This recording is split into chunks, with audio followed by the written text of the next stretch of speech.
12 ஆண்டுகள் தர்ப்பணம் கொடுத்த பலன் கிடைக்கும் ஆனி மாத அமாவாசையின் முக்கியத்துவம் பற்றி இந்த பதிவில் விரிவாக பார்க்கலாம். ஒவ்வொரு மாதமும் அமாவாசை நாள் வருவது வழக்கம். குறிப்பாக ஆடி அமாவாசை, தை அமாவாசை ஆகியவை மிகவும் முக்கியமான நாளாக உள்ளது. அதேபோல் திருவாதிரை நட்சத்திரத்தில் வரும் ஆனி மாத அமாவாசை என்று முன்னோர்களுக்கு தர்ப்பணம், திதி முதலானவற்றை தவறாது செய்ய வேண்டும். அதனால் பித்ருக்களின் பசியும் தாகமும் நிவர்த்தியாகும் என்கிறது சாஸ்திரம்.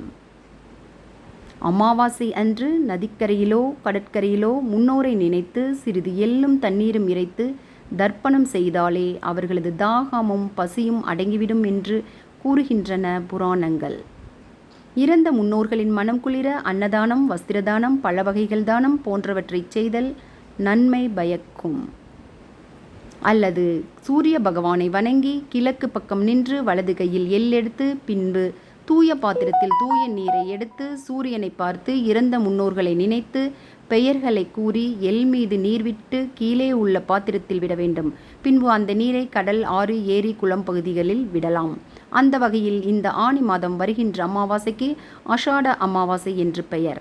இந்த ஆனி மாத அமாவாசையன்று முன்னோர்களுக்கு தர்ப்பணம் கொடுத்து வழிபட்டால் குடும்பத்தில் சுபிக்ஷம் பெருகும் என்பது நம்பிக்கை. குறிப்பாக இந்த ஆனி அமாவாசை திருவாதிரை நட்சத்திரத்தில் வருகிறது. இதனால் இந்த அமாவாசையில் முன்னோர்களுக்கு தர்ப்பணம் கொடுப்பதால் 12 ஆண்டுகள் தர்ப்பணம் கொடுத்த பலன் நமக்கு கிடைக்கும் என்று கோவில் குருக்கள் தெரிவிக்கின்றனர். அத்துடன் இதனால் பித்ருசாபம், பித்ருதோஷம் உள்ளிட்ட அனைத்து விதமான தோஷங்களும் நீங்கும் என்பது அதிகமாக உள்ளது என்று தெரிவிக்கின்றனர். மேலும் இந்த நாளில் புனித நீராடுவது, மந்திர ஜபம் செய்வது, தானம் செய்வது உள்ளிட்ட அனைத்துமே பல மடங்கு அதிக பலனை தரக்கூடியது என்றும் தெரிவிக்கின்றனர். இந்த ஆனி மாத அமாவாசை ஜூலை 5ஆம் தேதி வெள்ளிக்கிழமை வருகிறது. ஜூலை 5ஆம் தேதி காலை 4:56 மணி துவங்கி ஜூலை 6ஆம் தேதி காலை 5 மணி வரை அமாவாசை திதி உள்ளது. நாள் முழுவதும் அமாவாசை திதி உள்ளதால் இது சர்வ அமாவாசையாக கருதப்படுகிறது. இந்த ஆனி மாத அமாவாசை தர்ப்பணம் கொடுப்பதால் பித்ருக்களின் சாபத்தால் திருமணம், குழந்தை பேறு போன்ற சுப காரியங்கள் நடைபெறுவதில் தாமதம், தடைகள் இருந்தால் அவை சரியாகி முன்னோர்களுக்கு சாந்தம் கிடைக்கும் என சாஸ்திரங்கள் சொல்கிறது.